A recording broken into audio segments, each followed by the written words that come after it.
Mesdames et messieurs, elle est notre candidate pour l'élection européenne. Merci d'accueillir Madame Marion Maréchal. Musique.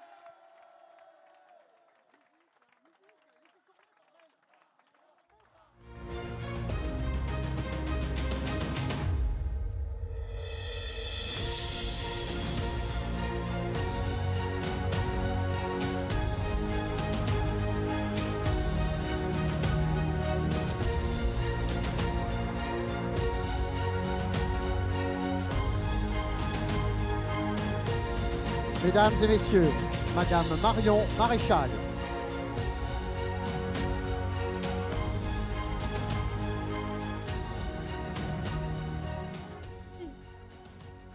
Chers amis, quelle joie de vous retrouver ici au cœur du pays de Provence, là où la France, si belle, est en première ligne face aux immenses défis qui se dressent devant nous. Merci. Merci à vous, militants, sympathisants, bénévoles, cadres et élus de Reconquête. Merci à ceux qui aujourd'hui sont auprès de nous pour assurer notre sécurité. Merci à Éric pour ta confiance qui m'honore. Et merci à vous tous d'être venus si nombreux, plus de 3000. Merci d'être si enthousiastes. Merci d'être si combatifs. Ce n'est pas rien pour moi de lancer cette campagne ici, en Provence-Alpes-Côte d'Azur. Je n'ai pas oublié. Je n'ai pas oublié que ce sont les Vauclusiens qui, les premiers, m'ont fait confiance et m'ont élu pour les représenter à l'Assemblée nationale, alors que je n'avais que 22 ans.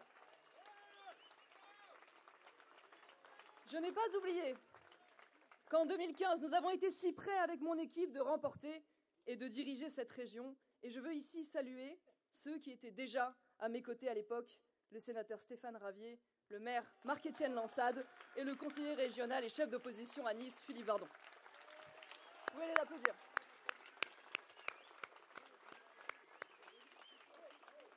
Alors, eux s'en souviennent, très bien, alors que la victoire était à portée de main, une fois de plus, les Basile, les Tartuffe, les Ganelon de la politique ont préféré s'allier à la gauche.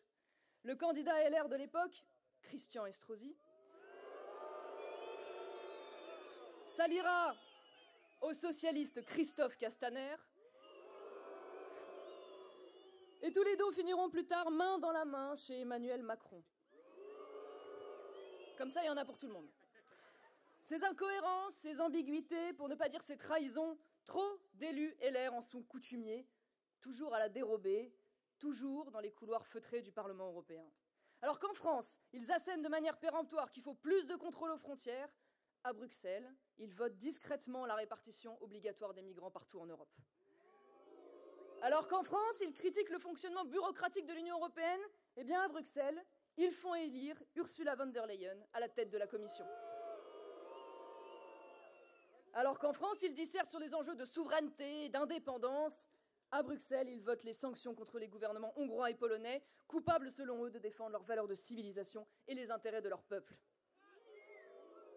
Alors qu'en France, ils cajolent les éleveurs et ils chantent les louanges de la France rurale, à Bruxelles, ils votent en catimini des accords commerciaux déloyaux qui menacent notre souveraineté agricole. Oui, les LR et leur groupe, le PPE au Parlement européen, ont trop souvent trahi les intérêts des Français. Ils ne sont plus légitimes à porter les aspirations nationales de nos compatriotes. Avec vous, je lance un appel à tous les électeurs LR, à tous les électeurs de droite, à ceux qui, comme François-Xavier Bellamy, devraient être à nos côtés. Rejoignez-nous!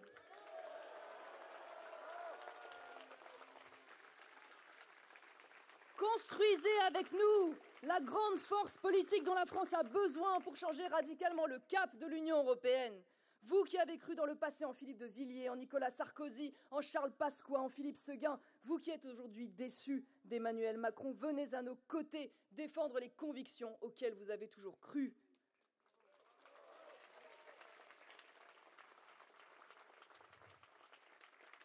Je lance ici devant vous cette campagne. Nous avons 9 mois pour convaincre tous les amoureux de la France, qu'ils soient français de souche ou qu'ils soient français de branche. Et la maman que je suis peut vous garantir qu'en 9 mois, on peut accomplir de grandes choses.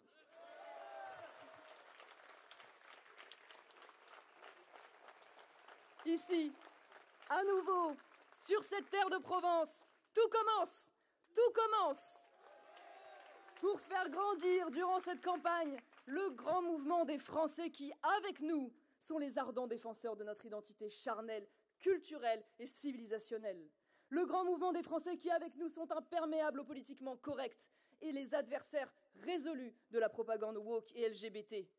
Le grand mouvement des Français qui, avec nous, sont les conservateurs et les continuateurs de la France, du bonheur de vivre libre en France, une France où l'on parle le français dans nos rues, une France où nos enfants ne seront pas les cobayes de l'idéologie transgenre, une France forte, portée par des Français fiers.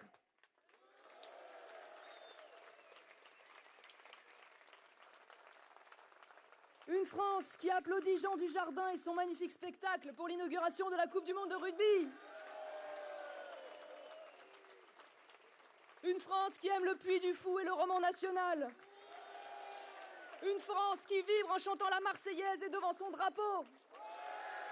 Une France amoureuse de la France de toujours et prête à bâtir la France de demain. Mes chers amis, Éric vous l'a dit, nous ne sommes plus seuls. Depuis quelques années, le visage de l'Europe a bien changé. Une partie de la vieille Europe, endormie, culpabilisée, effacée, retrouve la mémoire d'elle-même et la volonté de dire des choses au monde. La belle Europe, ridée par les comptables de Bruxelles, s'illumine à nouveau à Rome, à Budapest, à Varsovie, à Helsinki, à Amsterdam, à Stockholm. Un grand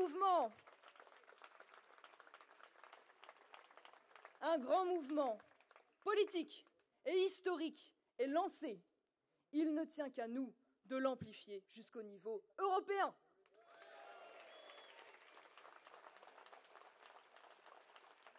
Il ne tient qu'à nous de saisir l'opportunité historique de mettre fin à cette majorité européenne du centre, alliée de la gauche et des Verts, pour la remplacer enfin par une véritable politique de droite.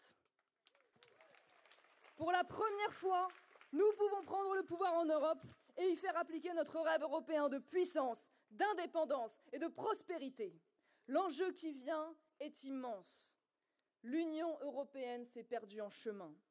Il est temps de lui redonner une boussole. Cette boussole, c'est son âme, c'est notre civilisation. Une authentique politique européenne devrait servir à définir, à protéger et à transmettre notre magnifique civilisation commune. Définir, c'est-à-dire assumer et promouvoir ce que nous sommes. Nous, la terre des libertés, celle de la liberté d'expression, de pensée, d'opinion et de conscience. Nous ne sommes pas une société de crédit social et de censure. Nous, la terre romanisée, christianisée et soumise à l'esprit de discipline des Grecs. Nous ne sommes pas une terre d'islam, de charia et de terrorisme.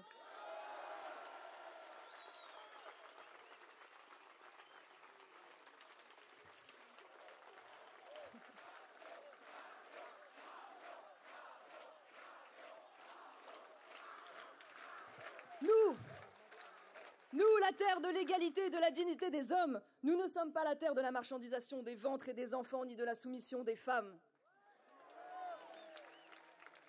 Protéger nos frontières, notre indépendance, notamment en matière numérique et agricole, protéger nos industries, et enfin, transmettre notre patrimoine architectural, naturel et culturel.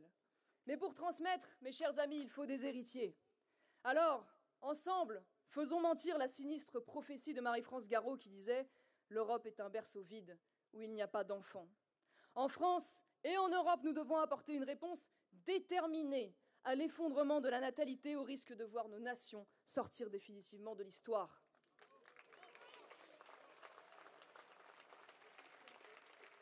Nous ne devons pas nous résigner à voir notre jeunesse abîmée par la drogue, par la pornographie et par l'addiction aux écrans. L'Union européenne doit prendre tous ces sujets à bras-le-corps, car notre jeunesse, c'est notre avenir.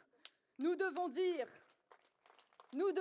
aux Français que nous ne pourrons pas les protéger du grand remplacement sans une réponse nationale, bien sûr, mais aussi européenne. Le voilà le grand enjeu de ces élections. Nous serons le 9 juin prochain le vote contre l'immigration anarchique, contre l'islamisation, contre l'insécurité et contre les émeutes. Nous serons le vote qui remet la valeur travail au cœur de notre société, la récompense de ceux qui se donnent du mal, de ceux qui se lèvent tôt, de ces milieux de corvée, devenus les premiers de corvée, de ces millions de Français qui ne supportent plus de voir les aides, les chèques et les primes financer ceux qui ne font toujours aucun effort.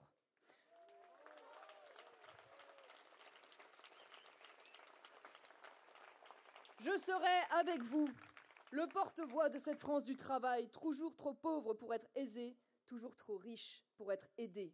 Le porte-voix de ces chefs d'entreprise qui ne demandent qu'à embaucher et qu'à innover. Réservez bien cette date. Gardez-la en mémoire. Le 9 juin prochain, nous allons créer la surprise.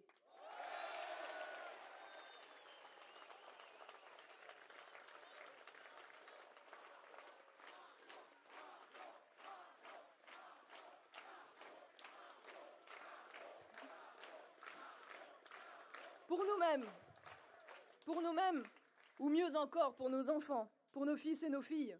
Au nom de nos pères et de nos mères, soyons au rendez-vous de l'histoire. J'ai besoin de vous, j'ai besoin de votre énergie, j'ai besoin de votre espérance, j'ai besoin de votre enthousiasme. Avec Éric Zemmour, Guillaume Pelletier et Nicolas Bay, nous comptons sur vous.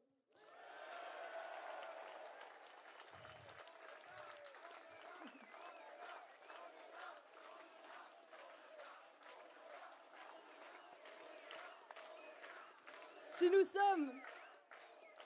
nous sommes mobilisés, nous offrirons aux Français le visage éclatant de la reconquête. Si nous sommes rassemblés, alors nous soulèverons des montagnes.